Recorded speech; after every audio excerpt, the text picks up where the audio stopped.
I find out in like either tomorrow or the next day. I better pass. You didn't? All right, good evening, everyone. It's being right at 7 o'clock here. We'll call the meeting to order. Jolene, you do roll call. Councilmember Erickson. Here. Councilmember Larson. Here. Councilmember Miller. Here. Councilmember Valento. Here. And Mayor Roberts. Here. If you're able, please stand for the Pledge of Allegiance.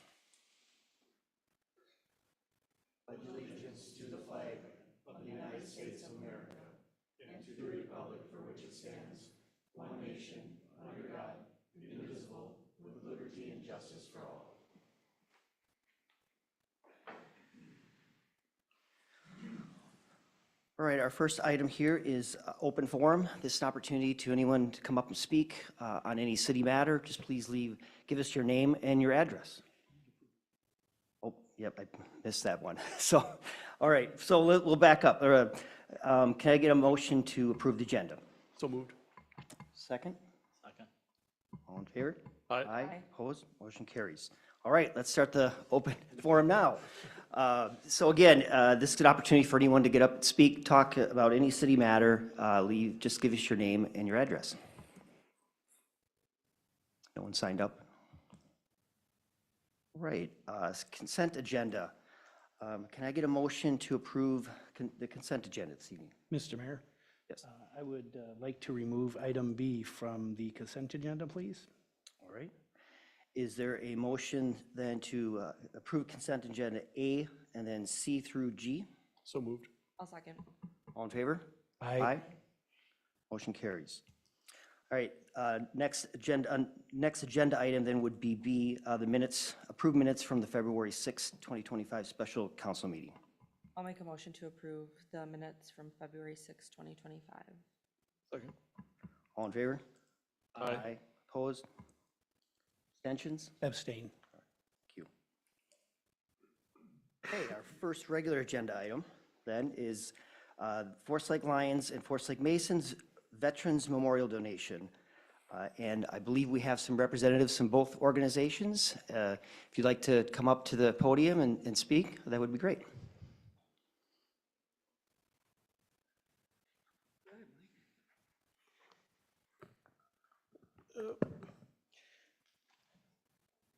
Mr. Mayor and all the council people here today, on behalf of the Forest Lake Masons and the Forest Lake Lions, we'd like to present to you some money for the Veterans Memorial Fund.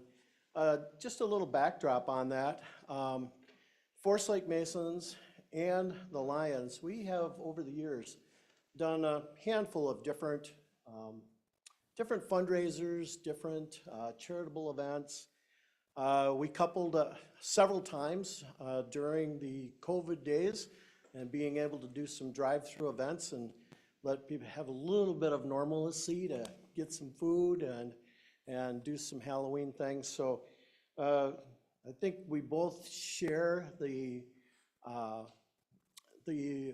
feeling that we're better together than apart. So we enjoy coming together and for the betterment of the community. And I won't speak for the Lions. In fact, one of you I'm sure is going to tell us something really awesome. But as far as the Forest Lake Masons, they've been in the community since 1963, and we have about 110 members. And we do have the big check that doesn't cash very well, but it looks cool in a picture. And we have a check for $10,000 to the city of Forest Lake for the Veterans Memorial. And that came from efforts of both groups. And then Masons has a separate charitable fund that allowed matching of some of the funds that we earned that day. So we're able to put together this for $10,000 that we'd like to present to whoever, however. And did you? Jolene gets the check. Jolene gets the check. Anybody else want to say something?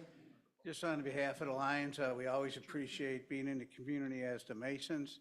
And I know we have a number of Lions that are in this room tonight, and both organizations are always open for more members. So if you got a little time, I know you only got about 8 nights a month of meetings. So if you got a couple other nights, we can help you out.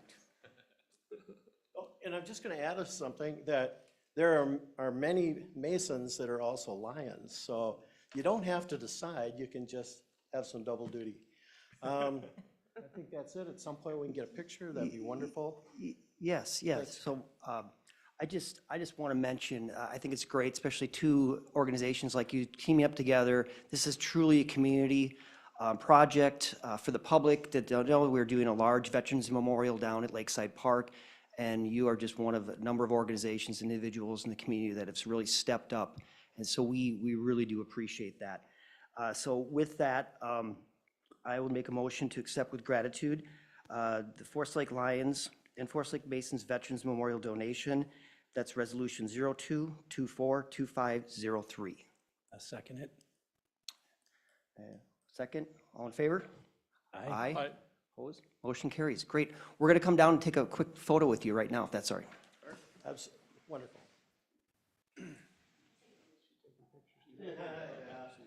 Oh, and this is free also.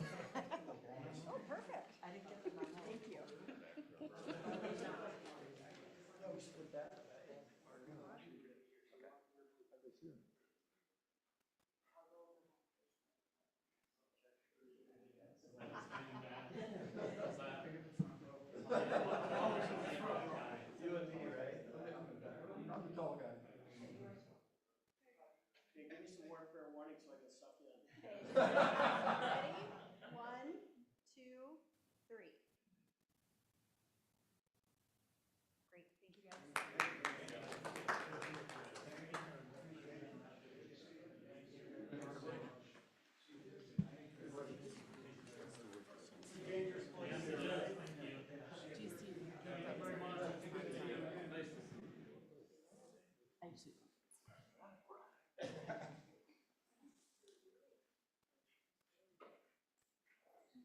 I'll start up here.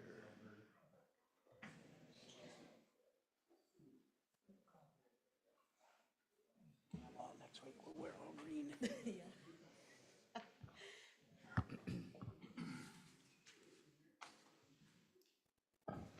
All right, our next agenda, 7B, North Shore Reconstruction Open House Follow-Up and Possible Related Discussion.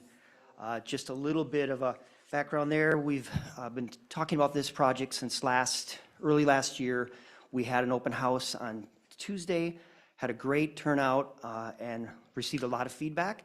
So the idea is bring it back to council after that feedback and see if there's any changes or any different direction we want to give staff at this point. So I don't know if Mark or Ryan's going to take it first. We'll both kind of tag team here. Ryan's got a presentation he's gonna put up, just kind of review the background information again, reset ourselves, remind ourselves what's going on here, and then just have a couple of ideas that Ryan and I put together in terms of alternate plans or just alternate looks at this project in relationship to the comments that we heard the other night, so.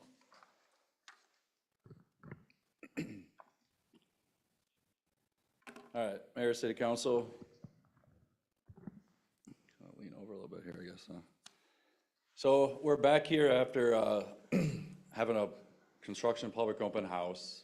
A lot of feedback that occurred that's, I think we kind of knew in the back of our heads, based on some of the conversations you guys have had in March, April, and May, and the two presentations that were presented back in April and May. You know, we talked about what was in the current capital improvement plan. After that, we came back in May and presented what would some of these additional costs be, what would be some of the additional things that would have to be completed in this type of a project to allow for a trail. We talked about the comprehensive plan, where trail connections are planned in the long-term trail plan, and then we also talked about other projects that are in the capital improvement plan, the 10-year plan. Based out of that, we took the direction, once plans were authorized, and prepared them to where they're at currently right now, which includes work along the North Shore Trail. So remember, we combined two projects here. You got your annual local project that you guys finance with franchise fees and very small amounts from your enterprise funds, and then now the general tax levy that you started adding dollars to. So we always call that the local whatever year maintenance project. And those roadways this year include Hayward Avenue, Itasca area, and the Jason Avenue roadway. North Shore Trail was additional streets programmed in the capital improvement plan, and that would be a separate bond sale to finance that project. Nothing has pursued to the bond sale yet, but definitely within the next month, a lot of movement would take place on that, depending on what we discussed tonight here. So here's the project area that was talked about at the public open house, February 18th. 4:30 to 6:30, we had 66 people sign in. There's probably more people there than that, as some lingered in after we were talking and stuff like that, and some just generally walk by and don't sign in, but very well attended. So current scope of work for the project, it's in the capital improvement plan, and that was presented at the public construction open house, is we would go through and remove and replace all the CMP culverts. So the corrugated metal pipes, and replace them with reinforced concrete pipes. There is some sanitary sewer work in this corridor that needs some replacements, force main for lift station 4T, and some drainage where necessary by installing curb. We've got some steep embankment areas that are just drainage runs right along that and freezes and then gets out in some of the drive lanes. Doesn't have anywhere to go. Remove and replace damaged curb in Itasca Avenue only. That's the only portion of this project that has concrete curb and gutter, and that's pretty routine on the local maintenance projects where you have an existing neighborhood. We try to salvage or keep as much concrete curb and gutter as possible instead of coming ripping it all out and replacing it. A lot of it's still good. It's just generally in areas that have either heaved, significant cracking, or around catch basin manholes have eroded and need to be removed and replaced in that area. And then the scope of the street work would be to mill down on North Shore Trail just because of the thickness of the pavement. That's an old county road. Remember, that's a turnback road that the city acquired from the county, and then we'd reclaim, full depth reclamation, reclaim in place, and grade it and pave with new bituminous surface.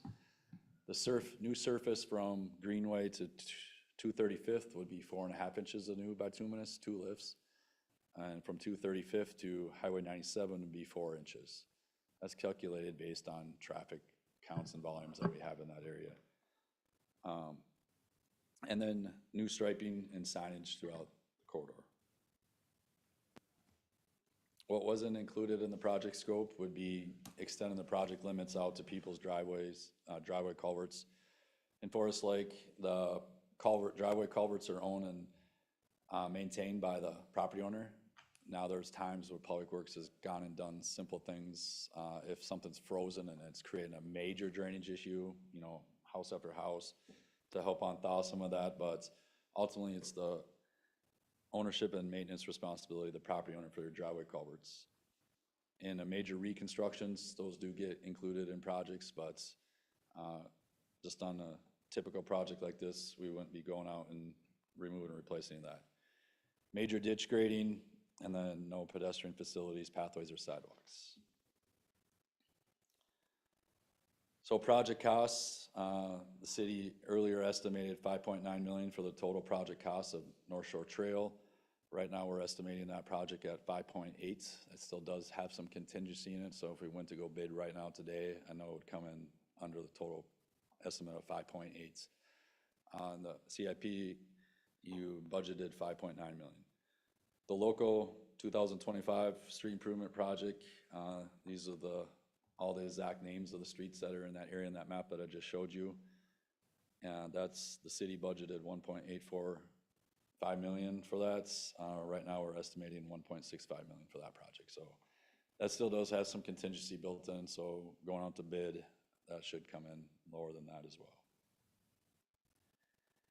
So additional conversation based on what we received at the public open house was obviously the area you see highlighted in purple was the area that had the most conversation that occurred that night. It's about just over a mile of roadway, talking from Greenway Avenue to 235th. So where Greenway stops, and it then changes into North Shore Drive and goes all the way out to 61. That is in your capital improvement plan. Depending on the Highway 8 schedule, we're looking at 28 or 29 for that. And that is a full reconstruction. That's gonna have all utilities removed and replaced because the condition of the sewer, water. So we know we would have to come in with all that. We do have estimates within that project to extend water main all the way up to Greenway. So that's gonna be your biggest full recon since 15th Street Southwest over here by where the Ford dealership is now. So with that being said, the feedback that we got from the open house, lot of conversation. Why not a trail? You know, safety. Some of the things that we talked about when it was decided to move forward with the maintenance project was the cost. I mean, instead of we'll get into some costs later. You know, that's stretch alone. If we came and put a 10-foot trail and reconstructed that roadway, would have been few $100,000 more than the entire project that's we just presented and talked about, and that was approved in the capital improvement plan. But recognizing what was said, we put together some different additional information for consideration tonight and talk about that. So here's just a map for reference, quick reference for you guys that outlines where the trail system as identified in your comprehensive plan shows where those major trail routes are planned to go. Will it see my cursor? Yep. You do? Okay. So this is the area that we're talking about right here. That's North Shore Trail from Greenway to 235th. And then it shows it going down 235th someday. And this area has not been developed in here. There's a little potential, maybe development coming here. But someday that trail, it could snake, you know, farther over this way a little more or come into Coulincamp Park. And then ultimately through this way, it goes through some existing neighborhoods, kind of some off in the woods, fields, trails, through some right-of-way that exists through there. Some of it's not anything improved. Might be able to walk it year-round. I don't know right now. I don't know how wet it does get back there in the spring. But you would work your way down and then come down Keller Avenue, back to North Shore Trail, and back to the 97 ultimately. This trail plan was talked a lot with different committees, commissions, comprehensive plan, and went through a master parks trails update. And so just a lot of different venues this has been seen and supported, and this is ultimately a guide long-term where you want to get to,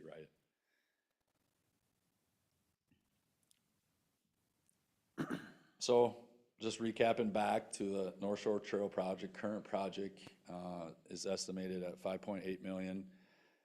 That portion from Greenway to 235th is just under $1 million. From 235th to 97, it's just under $5 million. So those are the costs of the project that was presented, and that was asked to move forward to design. If things went perfectly well at the public open house, this would be the anticipated schedule that the project was following. We added in that March 10th dates based on some of the items we're going to bring back on lane width striping and stuff like that. And here would be the rest of the project anticipated schedule. Looking at some alternative scope, probably the biggest question is, do we do nothing with North Shore Trail between Greenway and 235th now, save those dollars, and add that to North Shore Drive and extend that project as one large reconstruct, and then you would be bringing trail up with that project. North Shore Drive probably is smarter to design if you're doing two reconstructs together, because that one's gonna kind of steer what side after you get through all the field work, and then public. You'll have a lot more public process, because we know we were gonna go into a recon with that right away, right? That's what's in our capital improvement plan.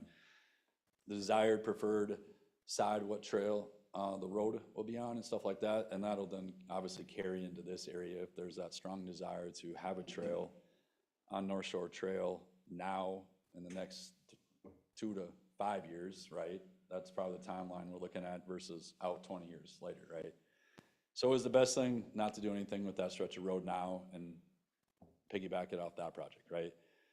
So then looking at all the alternatives to buy down project costs for still looking at the maintenance project. Here's just 3 different options that alternatively you could do. They all, they come with pros and cons. Obviously the pros, each of them get cheaper, but the con is there's things that come along with them that might not be what's ultimately you want to see in a project that is going to bring you right back within a few years to deal with some stuff. So with the current project, we're replacing the full bituminous, right? Remove and replace. So our retroflect, I can't say these things in my mouth. You're going to get reflective cracking that comes through the surface, and even sometimes 3 to 6 months with some of the stuff here. Now the top one, the 2.5-inch overlay, is probably going to have the most significant reflective cracking, and will probably occur the fastest because there's still a lot of existing bituminous out there, and you didn't touch any of the subgrade. But when you kind of break it all out, so what you see on the screen, Administrator Stas brought this up, goes, they're all, if they hit their year marks, that's really about $300,000 a year you're looking at. So it's all kind of now to preference, how long do you want something to last, right? So we feel that the full pavement replacement in this area based on traffic volumes and current use, you got a 20-year road. Now you're gonna have to go do some crack filling in there over that 20 years, yes. Typically, we try to be back at a roadway within 7.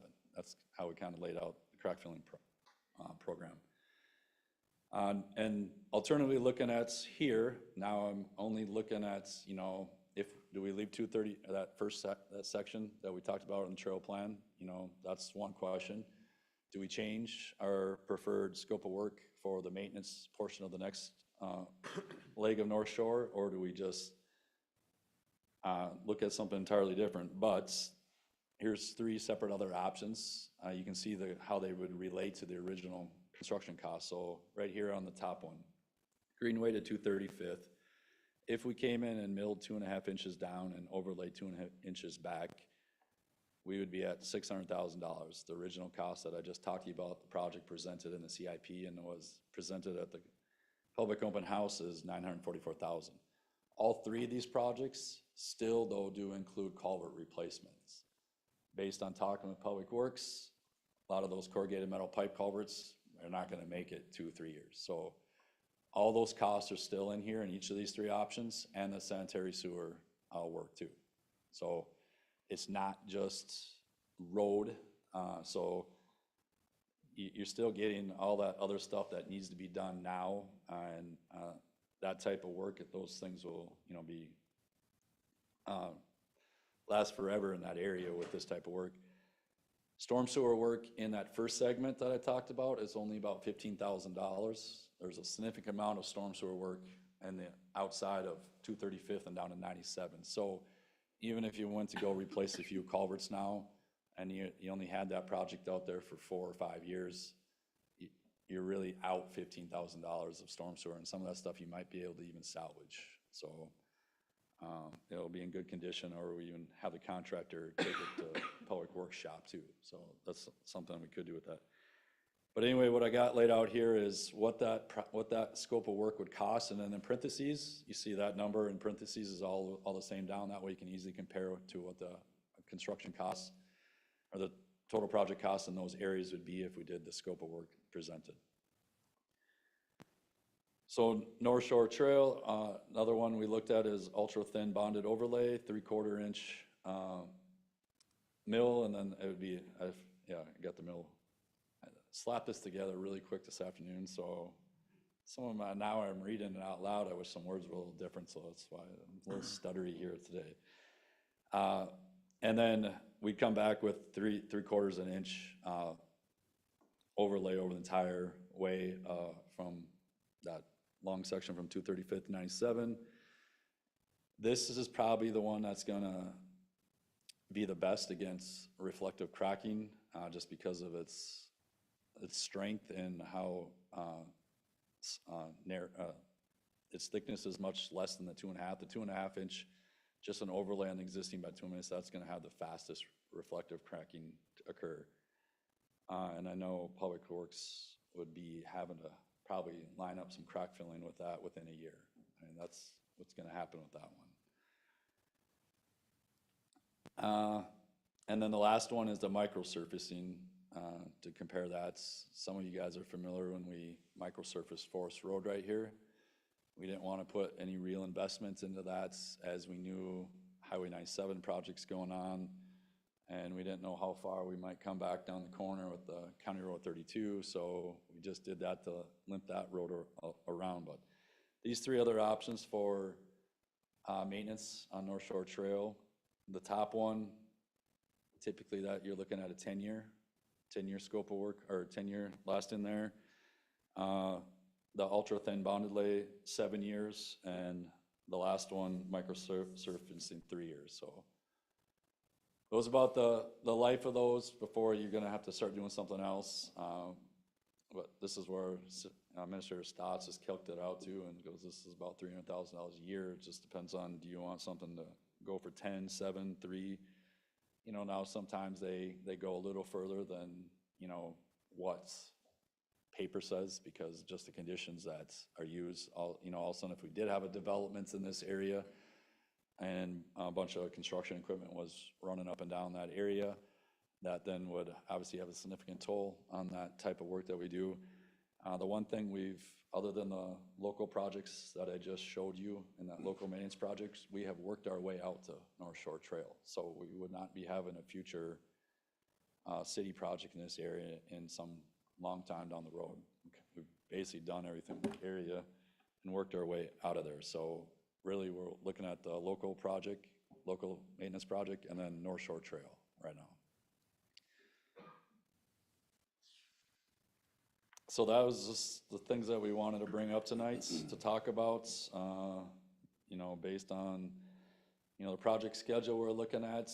If there's the appetite to take out that section of roadway that we just outlined tonight, that's lined up for a, you know, long-term trail, now is the time to do it and not take this project any farther in that particular area before we finalize permits too. And, you know, we don't want to be permitting for something that's in a project and then deal with more area that's within there that's not really going to be part of the project. So I guess I'll just open up with any questions we have at this time right now, and hopefully address any issues or concerns you guys have, and or if we need to make any revisions to the project that we can stay on track with the desired schedule. Brian, what do you think of the water table and stuff in that area? I know that there's a lot of cracking and stuff already in the road, and it's been down for quite some time. Do you think with all the shifting, do you think it's better to go with a thicker overlay, or? I don't think the 2.5 inch overlay on existing pavement that's, I don't know, we don't know how many years is old, because this is old county road, and back in the day, you just kept overlaying because bituminous was so cheap, right? You know, we have our geotechnical work, but by coming in with that, on existing pavements, you're gonna get more reflective cracking faster. The cracks will be bigger than your other stuff. There's no full section in there. It's just a road paved on gravel. Yes, you got that, but you got no sub base, you got no sub drainage in those roadways. There's gonna be areas that you're not gonna be able to achieve. You know, that's, you know, when you get so close to the lake and you got terrain right behind it. So you're gonna always have some cracking in some of these areas, but there's definitely other areas that I think will perform better with thinner on this at this point in time, because right now, if you just mill down and add 2.5 inches back, that's a lot of weight on existing pavements. So that's gonna be able to move during freeze-thaw cycles a lot better than it would if it was a brand new full layer, typical section of pavements that can move uniformly together. And, you know, just looking out my door this morning when I let my dog out, and I was just looking in the road, about every 40 feet, pavement likes to crack, right? I mean, it's just, and I'm in all sand, so on a hill, so. It's just, it's a flexible pavement, it's gonna crack, but you're gonna get with 2.5 inches on existing pavement, you're gonna get it to crack, it's gonna crack a lot faster. Thank you. If I may interject, Yeah, you know, I think just to kind of frame in the real simple terms here, what we're, I think, trying to get a handle on is, do you want to delay the portion from 35th in order to more fully explore a trail in that section as was presented in our. Next question is, from 235th down to 97, do we want to scale back the scope of work? And I think essentially you have 4 options: stick with the scope that's been presented, or any of the 3 that are up on the screen right now. Ryan and I would be, I think our least favorite is the top one. Our, I think any of the other 3, including the existing scope, we're comfortable with. It's just a matter of what kind of investment you want to. The secondary question with this portion is there any thought that in the next 20 years you want to explore a trail south and east of 235th on North Shore Trail? That's not been in the comprehensive plan. It's not on any sort of trail map, but people have talked about, you know, we had a lot of discussion about the on-road type trail. If you want to do an off-road trail there, that's a major, major undertaking. You know, it happened quickly. And so, but if you go with the scope that's been presented, that better be a 20-year scope. You're essentially committing yourself to not doing perfectly valid.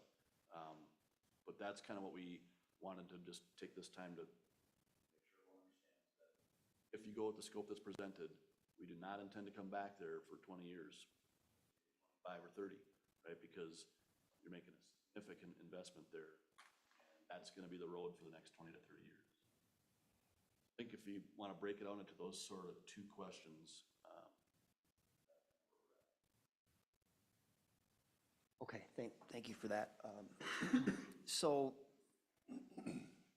I've got a number of thoughts here, but I think I would let anyone else, and if Jeff and Kevin, if you have any other questions, because this is relatively new to you as opposed to the 3 of us were on and talked through a lot of this back in September, or I guess it was March or April. We did contemplate putting a pause on that Greenway to 235th. Ultimately, the previous council decided not to do any additional trail. I was more in favor, but I think what changed the council, not speaking for you and the 2 of you, is that Ryan also pointed out all the different issues we have throughout the city that we need to address here in the next X amount of years. Do you want to hit on a couple of those, maybe just off the top of your head if you have? Sure. So I'll just start with the co-op agreement projects. So when I say that, that means it's a project being led by Washington County or the state of Minnesota, but we have a significant local share in those projects based on the cost share policies. We just finished, obviously, Everton Avenue, or County Stated Highway 33, which goes by Menards. So with that, we had a significant investment with the streetlights and the trail that went in there, and then other components in that project that's fall within Washington County's cost share. So that's, I can bring back those final numbers so you got a better idea how much that local share was, but that was in the millions. And then right now we got Highway 97 with MnDOT. That's going to be a 25-26 year. Our local share with that project is 1.8 million right now estimated. Now if bids come in higher, then that will go up accordingly. Bids come in lower, it can go down too, right? So with that though, there's quite a bit of water main with that project, but luckily MnDOT has a very favorable cost share policy versus Washington County does. So our local share on the state project with all the things that are coming is way less than the 2 county projects. So with that's, you know, this is all then taking away our state aid funds, right? So our state aid construction dollars, we're basically don't have any of that to spend on our own local roadways. It's going to cover our local share on these co-op agreement projects. And then 2027, Washington County is planning on doing County and State Aid Highway 32 or 11th Avenue right here. And we're hoping to find out in March we're successful on some federal money that would definitely lower our local share and cover the realignment of Forest Road. That's not successful. We're back to the original design where it's gonna be the right in, right out at Forest Road, but then our local share is very significant because we didn't have that extra money that we've been applied for, and our hopes are high, but you just don't know until they make that final announcement in March. So that could be in the millions too on that. And then Washington County just released an RFP for consultant services down at County Road 50 and Highway 61. And that'll be an intersection improvements 28 or 29, just depend on when they get that design ready, but there's gonna be a significant local share in that project. So basically our state aid construction funds are gone till 2030, 2031. We might even have to ask the county to stagger our payments on that one, unless other stuff, comes in reasonably good and we're successful on that funding. We were very fortunate with Eureka Avenue where we got $4.5 million from state bonding bill to finance that project. Still going through a lot of permitting with the DNR. It's been in the DNR's hands since August, and we just need that easement before we can proceed with anything else there. That project has had some things added to it that's we weren't aware until you get through the design. Power pole replacements in there have taken that project over budget. So that's, still in the contingency of the project, but there's gonna have to probably be a few additional dollars set forth towards that project. And then just the local streets projects that are ongoing, that's just trying to keep up with that stuff, but then there's some larger reconstructs that are in the 10-year capital improvement plan that include North Shore Drive. I think that was 9.8 to 10.5 million, that stretch. Just depending on what construction year we actually do it. And just in looking at inflation, we got 12th Street Southwest in there. That's another double-digit $1 million project. Harrow Avenue, we got all that development that's coming in that area. And if you wait too long, you're just gonna make things even more difficult getting all that traffic in and out of there when you gotta do that. So those are some of the other ones that are in the CIP that are some of the bigger projects that's haven't been tackled yet and are in that long-term cities plan that's we all kind of talked about. And then, you guys just finished your downtown study, and there's been a lot of conversation on what investment would be made there. And doesn't have a funding source at this point in time too. So there's just a lot of things that we brought up and talked about at that meeting in May. And just want to be conscious about dollars and where they're going. You can't just raise taxes, as easy as it sounds, but, it affects a lot of other things that the city has, and we'll have to make priorities because those local projects, you don't want to say no to that when they're bringing that type of investment on, especially the situation. 97 is just awful in the mornings. And the improvement that's coming forward with that is going to have a trail along the whole entire south side of that roadway. It's going to connect into the Hardin Creek Trail. And then back in 2027, we planned on doing just a pavement maintenance project on Fenway, but extending the trail from the athletic fields all the way to the 97 trail. So now you're going to have all these extra loops in town that you didn't have 2-3 years ago with the 2 county projects, the state project, and just a few local projects here and there. So those are some of the projects that Mayor Roberts asked me to bring up. So I think all that good news is what made the previous council say, you know what, maybe we just can't afford to do this. However, I'm open to have a little bit longer conversation on this and see. On top of this, we don't really have a plan to go out and rehab and fix our existing trails in the city. So that's a whole nother expense. So you're adding more trail when we don't even have funding to maintain the ones we currently have, and that's concerning. So I guess I would open it up to thoughts. Couple of questions. Ryan, you mentioned if we redeveloped that Greenway to 235th with a trail, what do you estimate the cost of that 1 mile to be able to put that trail, and what's the cost of that scope of work? Just over 6, right, Ryan? We don't need exact numbers.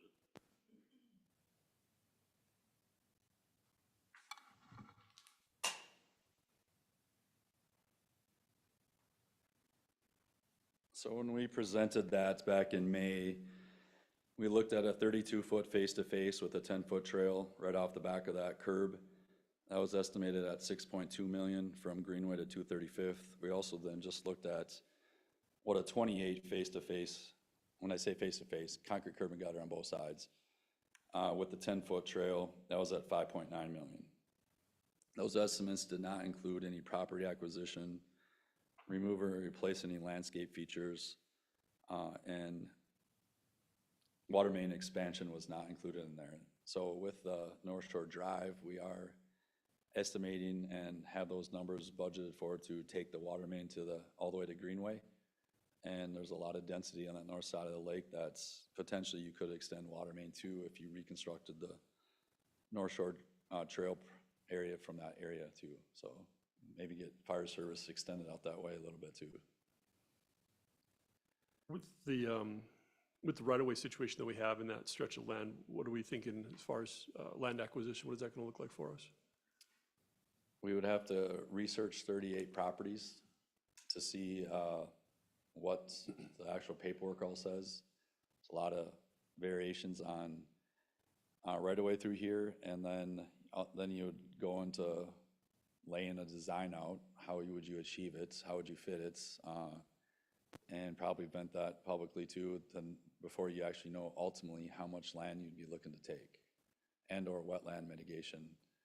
You could either buy bank credits or you could go mitigate, but typically you just go buy the credits because there's nowhere to mitigate out here. Can I follow up on that real quick? So on the 38 properties, is that contemplating both sides not knowing which side we would land on? Or is it on the 38, so maybe you would have to do the research on it, but it would likely maybe be half of that if you're choosing one side or the other? You could potentially reduce that, but in this area, there's some areas that don't have recorded right away. So we would have to research the properties if there's any recorded easement on it. If not, you definitely would want to obtain an easement. That would account for a permanent easement for the public infrastructure.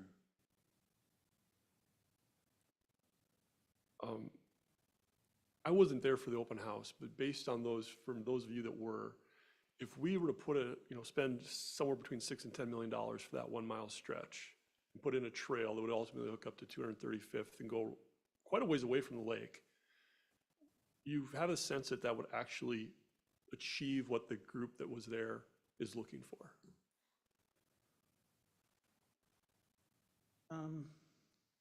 I think they want a trail. I don't know if it absolutely necessarily has to be there. My question to Ryan was, Ryan, have we explored, and I know in planning we talked about a lot of different options for the trail system. I know parks and everybody's talked about it over the years, but other than North Shore to 235th, could we go up further north around off of North Shore and tie those trails in the future to make it easier and less expensive, hopefully, than running it right along North Shore? Plus, I believe it'd be 100 times safer. This is all wetland right near. Your city boundary is right here. Okay. So, you'd really have to go way far around this whole wetland complex not to snake it in here, or you'd have to go outside city limits. There's actually some houses, correct me if I'm wrong, Abby, that actually are in the city to the north of us, but their driveway comes back to Forest Lake. That's how close that north border is, right there. So I don't think there's a better way for the city of Forest Lake to have a trail. Now, if someday Wyoming up here did something, but you're gonna have to go around all this wetland complex that's in here. And then this is all wetland too, right? So you turn between 35th, and then once you get east of there, that's when you get to some of the developable land again. And all this area is in the MUSA boundary, so it can be sewered. You can get, pretty good density in there. But there's just a significant amount of wetlands all through in here. So other than the wetlands, which I understand are a challenge, and working with the watershed, I'm guessing we would have to face, you could build a boardwalk of some sort through there, couldn't you, versus just asphalt and pavement? Is that a lot more expensive? Boardwalk's very expensive and very high in maintenance. Public Works would not like me for building a boardwalk. I'm just curious, I'm just asking. Can't do it in Trex? Okay. Can I ask another question? A couple questions I have, Ryan. So, just so I'm clear on the mill and overlay, we are not doing anything with the soil underneath the road? We're not compacting, we're not bringing in class 5, we're not doing any, No, it's a if- basic leveling? So if you're doing a mill and overlay, you're just taking off a few inches out the top. Pavement's much thicker than 2.5 inches out there right now. Right. So we're just bringing it down 2.5 inches and putting 2.5 inches back. With the 2.5 inch overlay, you would have a nice smooth surface, but then you're gonna get a lot of that cracking that will occur 3 months, 6 months, and then it just keeps going, right? And then, yeah, it's gonna be smooth for that first few months, and rollerbladers will probably love it, but then it definitely loses that smoothness because of the cracking over a lot faster than it would if you replace the full pavement entirely. But there's obviously the cost difference too, right? Right. But the mill and overlay is not part of the scope of the original project, No. correct? The only we do have to bring a mill in because of how thick the pavement is before we come in and full depth reclamation, grind up the material in place. And at this time, we don't have weight restrictions on those roads other than the seasonal weight restrictions? Seasonal weight restrictions, and those actually go off Friday nights. And so weight on, Huh? Oh, the increase goes on. Yeah. Do okay. you special post the roads? We just do all roads blanketed, right? All city roads are 5 ton except for county and state. We follow basically their rules, but we don't stray off of that, otherwise it gets too confusing. You look like a bunch of people drew crayons on a map if you, one's a 7 and this one's a 9 and this one's a 5, and we just 5 ton. And it comes down to enforcement too. If somebody really wants to make a couple loads, they're gonna go get it done, and nobody's gonna know. Okay, I If think it's a that's all I have continuous right now. project. Thank you. I'm still curious about my question, though. For those that were there, doing this 1 mile, is that gonna scratch the itch that they're looking for? You know, I don't think it's going to completely make everyone pleased. However, you know, just based on what our long-term plan was for this, I think it's going a long ways more than what the original project was going to be, which was nothing. I think maybe if I, Mr. Mayor, if you stick with the original scope, you're saying we're not ready to do the trail now, but what you're also saying is you're not ready to do it for the next 20 years. And I think that's where the little tougher pill for the folks to swallow was that you're telling us by the time I'm dead and gone, or, you know, my kids are now maybe here, it's just so far out to think about before we have that trail in place. I think there's real questions though about what's it gonna connect to and will it connect? I mean, Ryan showed you some of the possible developments over there. Certainly some of the other parts of that trail, if you wanna go back to the trail map, Ryan. Everything east of the park, you know, all that stuff that goes along Julep and that area, that's all really long-range stuff. And Not a some lot of of it might not be paved for a long time. You might come in with a gravel trail or a wood chip trail at some point in time just to have that connection made. And then program it in. And, you know, so it's, obviously if we know the clear direction, right, in this first segment of the roadway, do we want a trail? If you say yes, then we take this out of the project. Are we gonna go chase some money? Yeah, definitely, because we will have a story. I mean, this has been in your comprehensive plan for a long time. This isn't something that we just created to go submit in a grant. So you have that there. You have the Highway 8 project coming. That's bringing the Swedish Immigrant Trail down the entire length of that roadway, which is gonna connect into Hardwood Creek Hardwood Creek. Hardwood Creek Trail. And then you got it going all the way up to Chisago City, right there at Carmel Avenue. And then you got, you know, with the North Shore Drive project, that's gonna have a trail connect south to 61 in your downtown, right? So there's gonna be a story in future grant applications.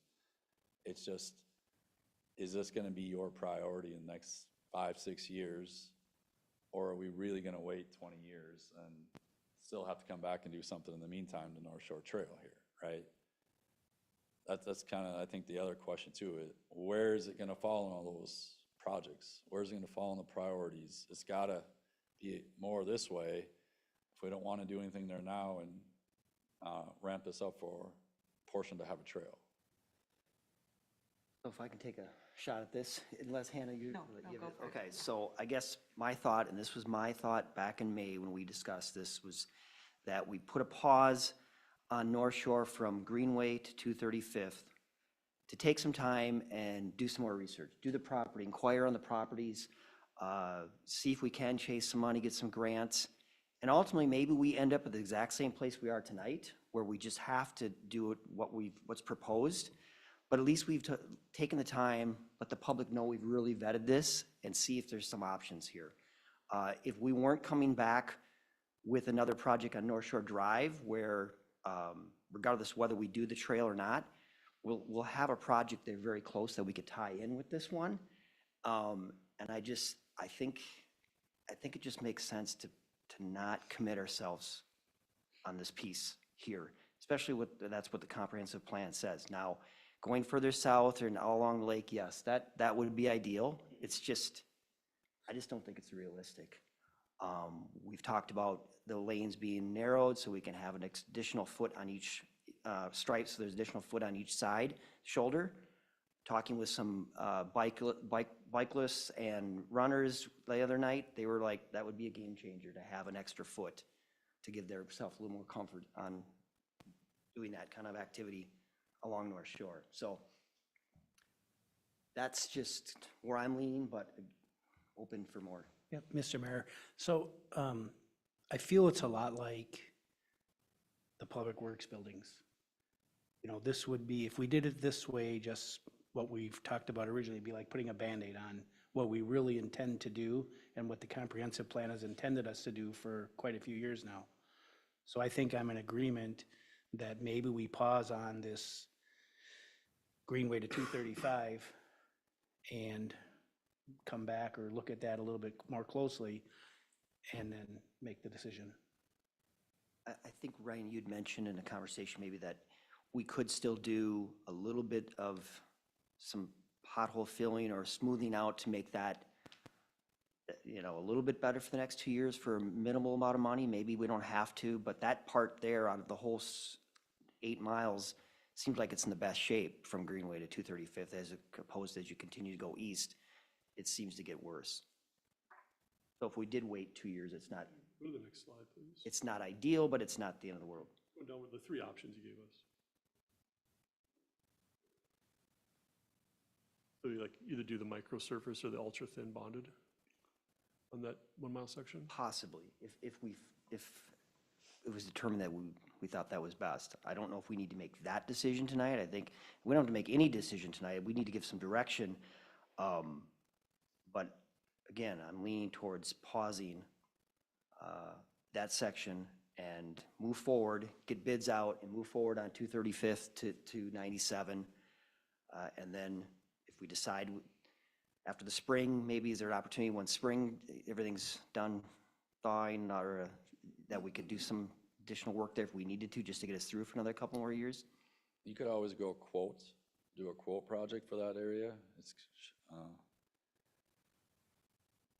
well, if I took out some of the stuff that's in that 202 to got down to 175, then we just do a quote package. That way you don't have to actually go out for bids, or otherwise, you know, if we're leaving it, I would probably leave it. Public Works probably would do some routine patching there.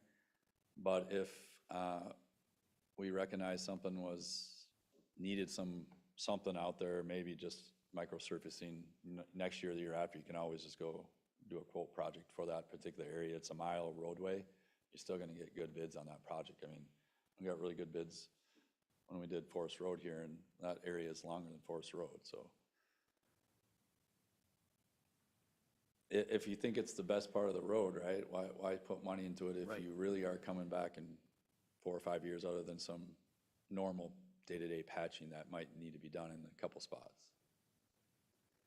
Hopefully, we wouldn't have to do anything.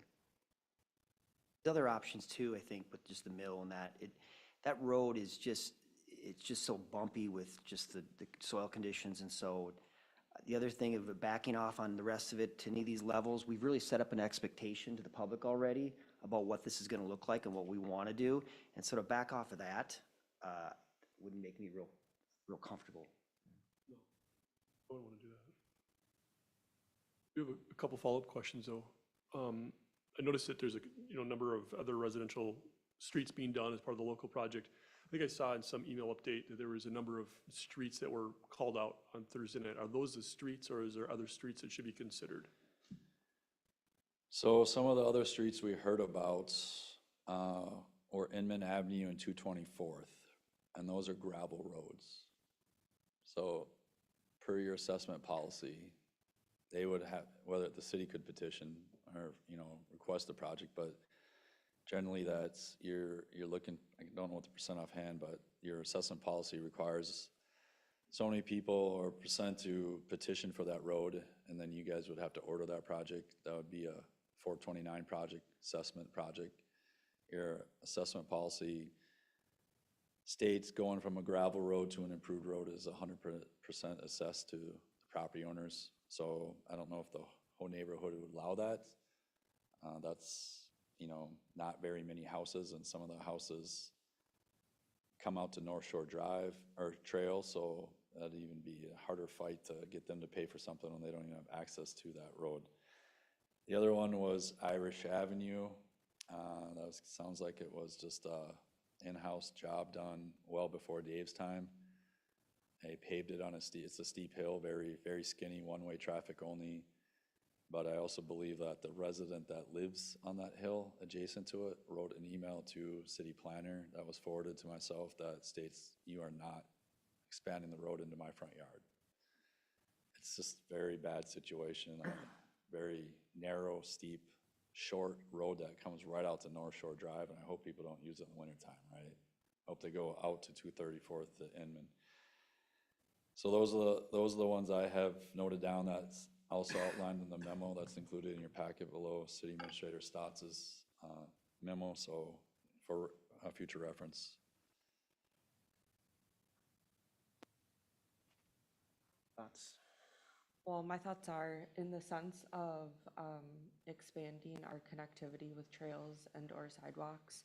I'd be open to pausing Greenway to 235th so that we can look at it more to see if a trail is and or sidewalk is beneficial in that area. And because I assume most homeowners would want a trail.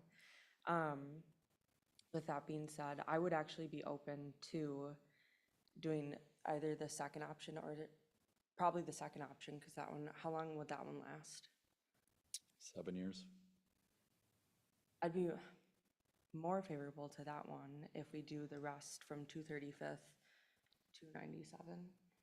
Because 20 to 30 years without a sidewalk or a trail, that's a really long time. I think we need to give that section that much life if we're going to try to do something when we do North Shore Drive in 3 to 4 years. Well, that's where if we do the bottom one, that's 3 years, so that's way too soon. And then the top one isn't preferable. So it's almost like I would want something that goes ideally longer so that in our 10-year budget plan, we can get it out a little bit further. But just going for 20 to 30 years without a trail, knowing that so many people want a trail there, even though with all the houses there and like I don't know. I just think it's something that we could, our time is of the essence with this project, but it is something to consider. There's so many houses right there. I can only imagine that they would want a trail, want that connectivity. Are you talking along the whole length of North Shore? Yeah.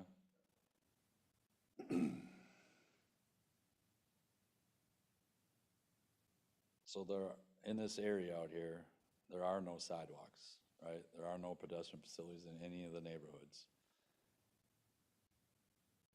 So sometime too, if this could snake through this new development would be required to put a sidewalk in, so you would have something meandering.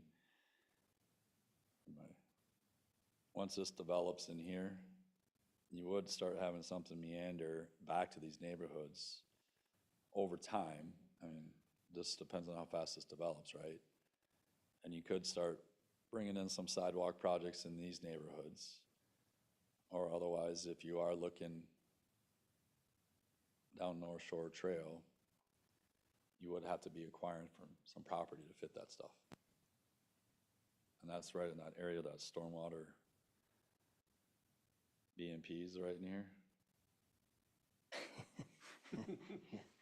You remember that one? There's Those nowhere to go conversations? west. Yeah, I mean, I'm not willing to die on this hill. I'm just saying I think it's something to take into consideration because I don't drive North Shore Trail all that often because I live on the south side of town. But I know that if I lived there, being a younger person with a family, with even like neighbors, I would want that option for a trail there. I think people probably walk it now without a trail, and it's dangerous with how fast people drive, and I think it would just be a nice amenity for all those houses right there, for it to be right by the lake, and just, I think it would be a nice amenity. But again, I won't die on that hill.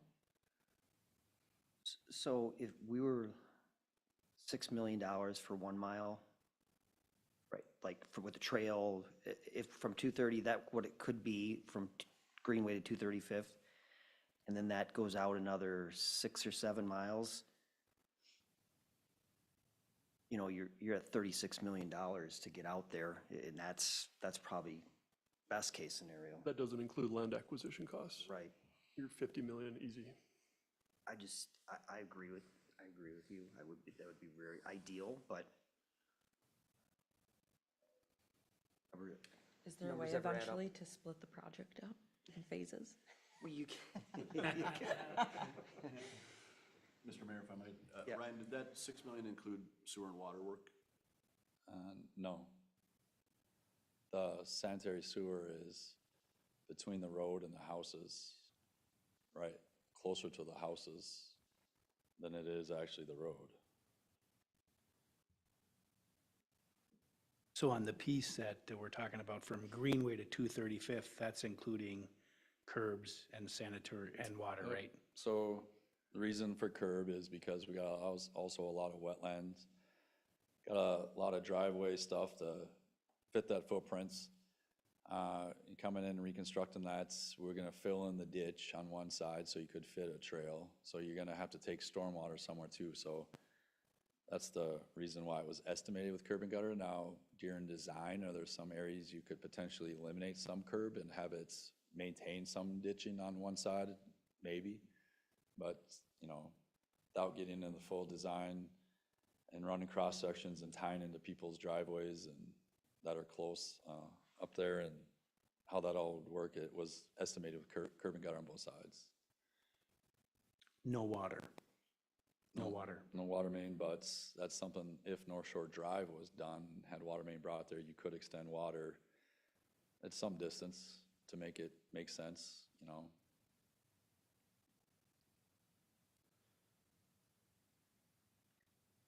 So, any additional thoughts, or does someone, obviously you don't need a motion here, would you like a motion, or just more direction, or what do you think would be best? I think if we're gonna, Ryan is planning to bring back some additional information regarding the section from 235th to 97 in regard to the on-road trail, so the straight. Before we bring that to you and have that discussion tonight, we want to vet a few, not rules, state aid type stuff about trails and direction, pedestrian and bikes combined. Look a little bit more of the safety data. We did look at that a little bit. Bring back a little bit more robust information for you to consider when we finally make a decision on 4-foot shoulders, a 2-foot and a 6-foot, a 3-foot and a 5-foot.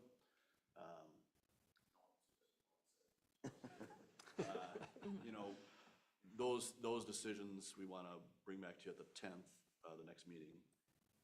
So just perhaps based on the conversation today, back a little bit more all vetted information to you.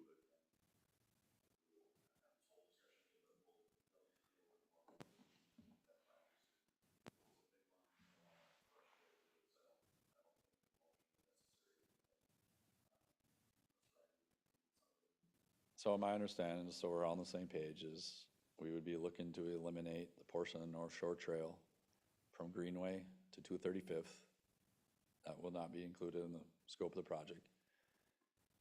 And then I guess from 235th to Highway 97, are we looking at the current scope of work that's been planned? I thought I heard that from a couple council members. Table if nothing else, right? I think that seems like direction, and then with feedback on how maybe that's striped, how we could optimize that space as much as possible or as safely as possible. Okay, and just remember all the options that we presented and the original scope of work from 235th to 97 still will include all that storm sewer replacements, sanitary sewer repairs, and some minor grading, ditching, and new striping and signage.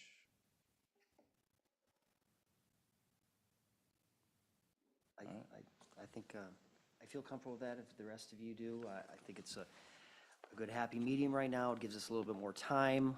Again, we may land in 2 years or whatever, right back where we are and doing what we proposed up to this point, but at least we've taken the time to look at it. I think it's important that we do that.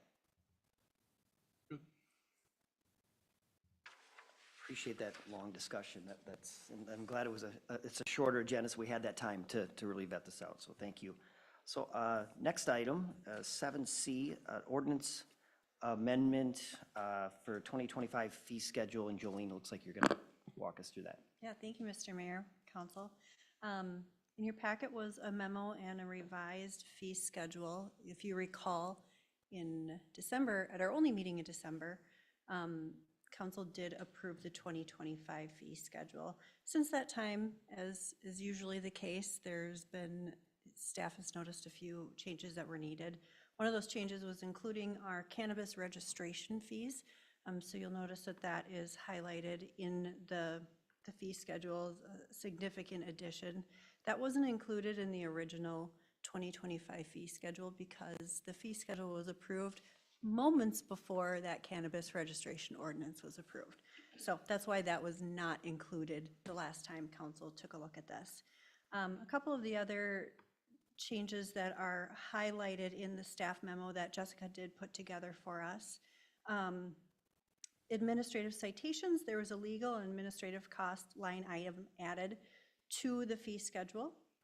The park and recreation fees, the Park and Recreation Coordinator did recommend changing the 3-hour minimum for field usage to a 2-hour minimum, so that change has been reflected. Planning and Zoning added a consulting billing new line item, which references the engineering fees exhibit. We previously did not list out in our fee schedule legal or engineering fees. We've added those to increase transparency so residents know what those fees are and what the city pays for those services. In the police section of the fee schedule, we added cannabis use in public places. Some of you will recall in 2023 that there was an ordinance that was passed which prohibits the use of cannabis in public places. When that ordinance was passed, the fee for that violation was never included in the fee schedule. We've added that now so that we're, on the same page. The development projects section was slightly changed because when the fee schedule was contemplated by council in December, the $2,000 was inadvertently removed, making it a $5,000 fee that's for the park dedication, right? So we've just made that correction so that we're not charging only a $500 park dedication fee. It's correctly noted now as $2,500. And as I mentioned, the legal services and the engineering fee exhibits were added just to increase transparency. So staff's just looking for a motion this evening to approve ordinance 748, an ordinance amending City Code Chapter 35, fees and service charges, and I'm happy to answer any questions. Great. Council, anyone have any questions on any of these changes?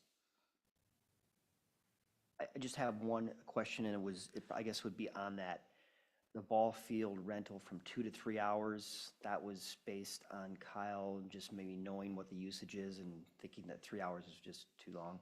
My understanding. Okay. Any other questions? Is anyone interested in making a motion? Yeah, I'll make a motion to approve the 2025 fee schedule ordinance 748, an ordinance amending City Code Chapter 35 fees and service charges. Is there a second? I'll second it. Discussion? All in favor? Aye. Opposed? Motion carries. So 7D, Airport Rules and Regulations Steering Committee. And Amanda, you want to walk us through that? Yes, thank you, Your Honor, Council.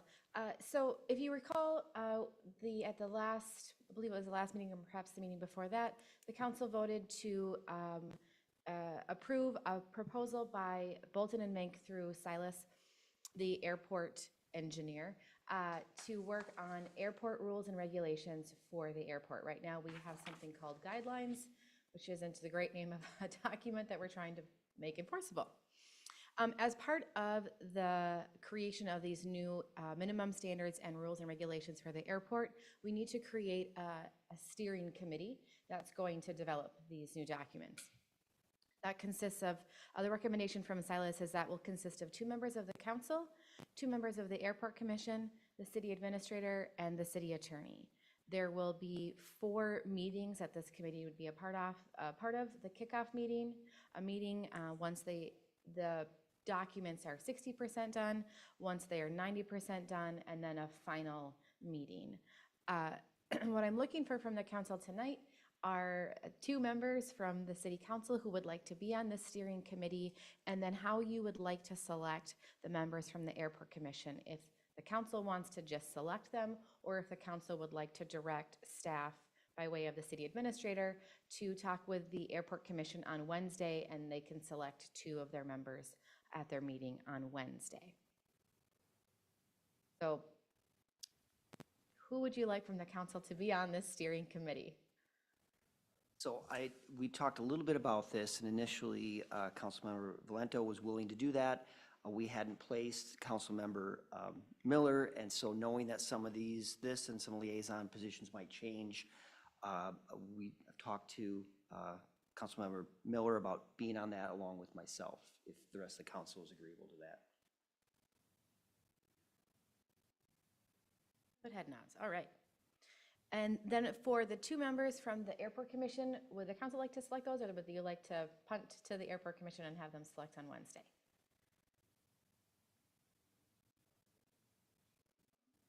I think would be best, because I don't know their schedules. I don't Right. know, so I'd prefer someone who would be more willing to do it instead of someone who's like, oh, I got picked to do that.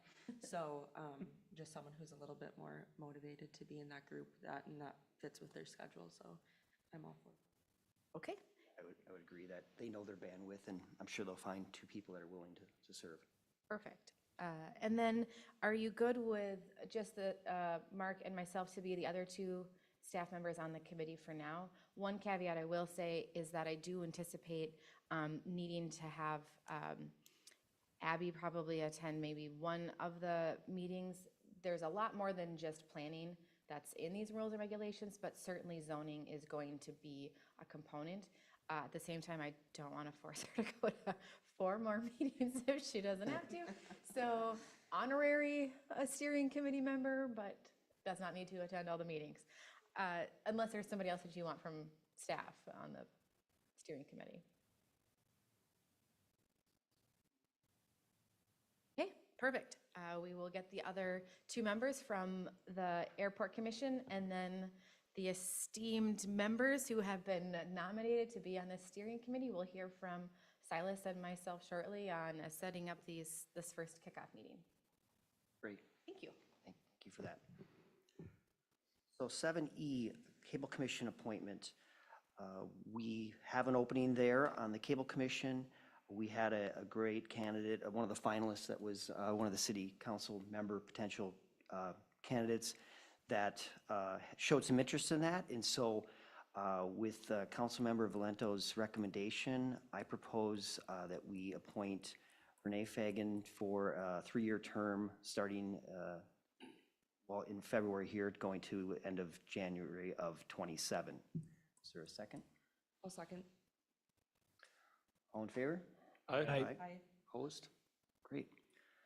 All right, I failed to add one other item to the agenda, and I don't know if I can do this at this point or not.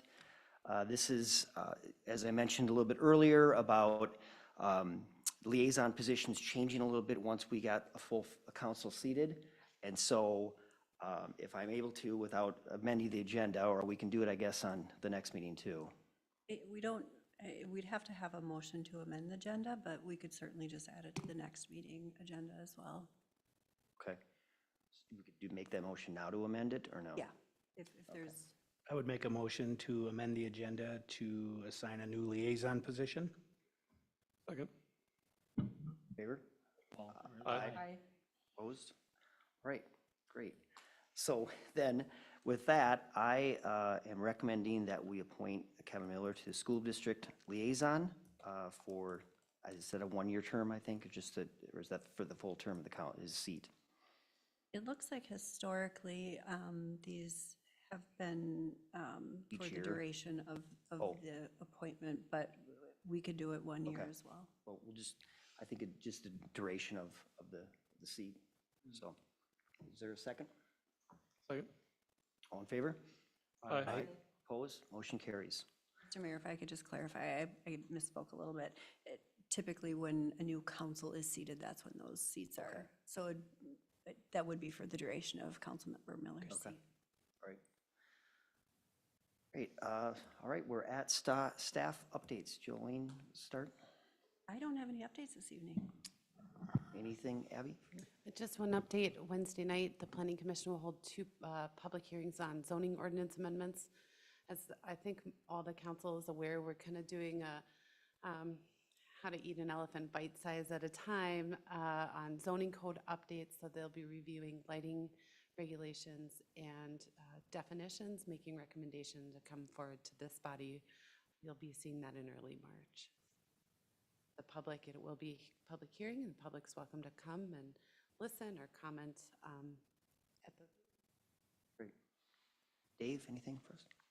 Yeah, just one update.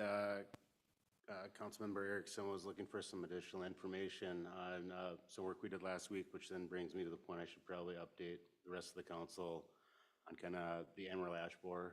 I know last fall we adopted a nuisance tree ordinance and a right-of-way tree policy, which basically turned every tree in the right-of-way the city's problem now, whether they're good or bad. We had funded $25,000 last year to do ash tree removal this year. We spent some of those dollars getting last year's list cleaned up. I know last year in the fall, we had talked about possibly getting a city contract with a contractor to hopefully try to reduce costs for residents and then for our own trees, picked out the ones that are too large for us to cut down.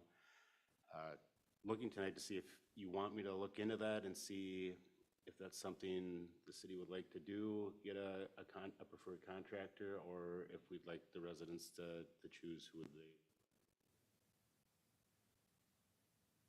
Mr. Mayor, if I may, I know that other cities have done what they refer to as a preferred contractor. So essentially, you put out the all-call contractors to say, give us a bid, and then you sort of down and all that kind of stuff. And You then just publish all their bids and customer, the private people can choose.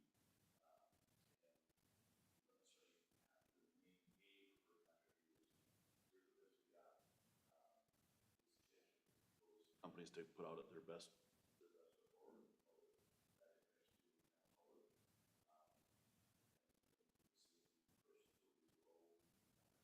Option, but others can make that choice. Lock the private sector, private people into that.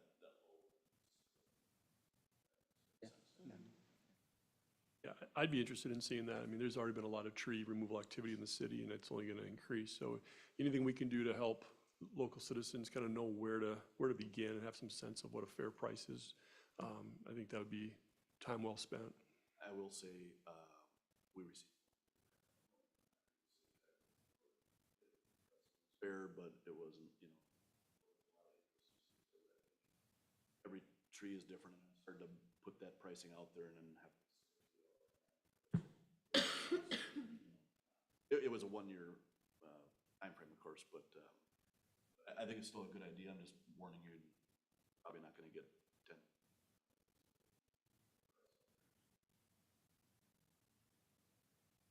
Nelson, Dave? Yeah, no, we can get some contractors, and I know we've had a number call and ask if we have, an RFP that they can go through to become, get on this list and be on the city's, website or to, point. We can do it both ways. Some cities just for themselves have a contractor that does all their tree trimming and trees. We take down whatever we can, and the ones that we just can't do that are in power lines or leaning over a house or, just wait. Somebody come and limb them down and we haul them away. So trying to do most economical of the ones that we can handle, but I think the biggest help will be residents. I get a number of residents who call and know it's their tree and know it's their responsibility, but just don't want to get bamboozled, right? You look up, you type in tree removal on Google and you get 50,000 hits, and I think more people just want to say, okay, have these people been vetted, with the city? So I think that's the most helpful for the residents themselves. Great. They all looked at it right now, so the calls aren't coming in, but pretty soon we're going to be able to tell the difference. All right, That's it. okay. Ryan, do you have anything else for us tonight? Yep, Mayor, City Council, just friendly reminder, not this tomorrow, but following Tuesday, March 4th is the Broadway Avenue Open House, but that will be held over at Forest Lake Area Schools Early Childhood Family Education Building, 4 p.m. to 6 p.m.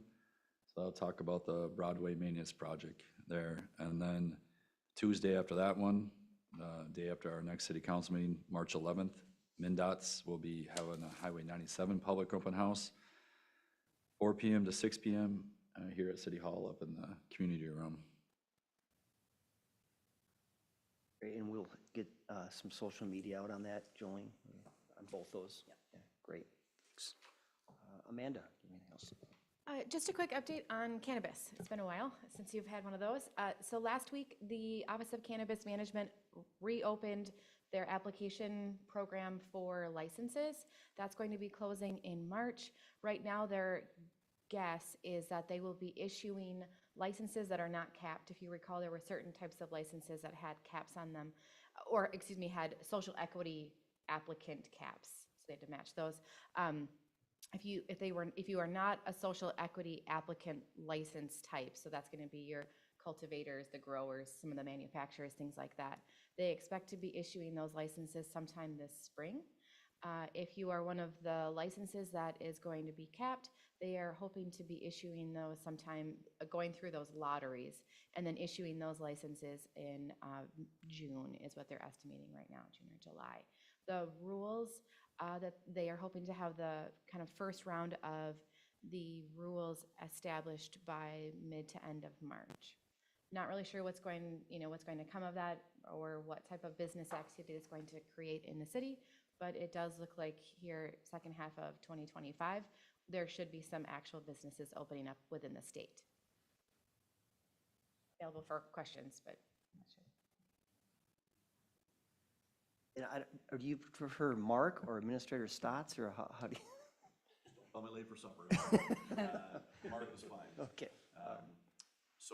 Yeah, Mr. Mayor, just want to thank everybody for the welcome, the warm welcome, whether it was putting on a nice little event for us on Thursday and being able to bring my family here and all of you and all the commissioners, on some of your committees, employees, and just people from the community. I've been surprised at how many just, all the random community members. Really felt welcomed, and I thank everybody for making it that way. 5 days in, I don't think I've screwed anything up yet, so I think we're on a good pace. And no, I'm really looking forward to digging in. Right now, I think I told Abby, I'm just accepting all meeting invites. Anyone that wants one, I just accept, and I'll figure out who they are when I meet with them, and getting to know all the various intricacies of the city. Having a great time learning, and at some point I'll know about the organization to then really start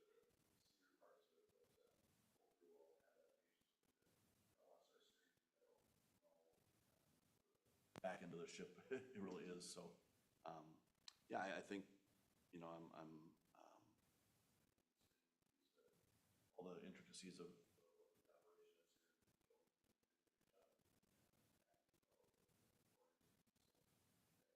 folks, and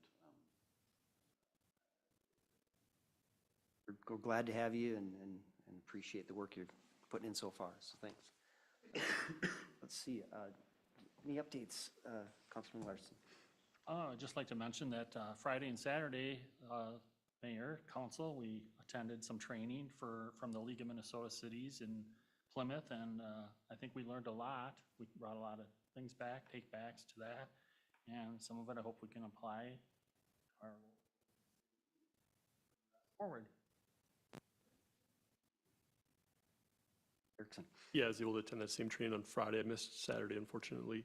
And then this morning I had the chance to meet with Mark, Abby, and our new EDA Commissioner, Jonathan Wright, to kind of get him up to speed, and as well as, you know, kind of get a background on what's been happening these last couple of years while I've been off the EDA. So appreciate you leading that, Abby. Great. Councilmember Miller? I have nothing. Lento? I don't have anything either. Okay. I don't have much. We had the Rotary Plunge this weekend. I want to thank Public Works and staff helping navigate that. It was a moving target, so we appreciate that. I'd also like to thank Ryan's firm, Bolton and Mink, for being one of the main sponsors for that event, so thank you to Bolton Mink for that. And it was a great day, raised some money, and I think everyone had a good time. So without that, if there's no other business to come forward, I call the meeting adjourned.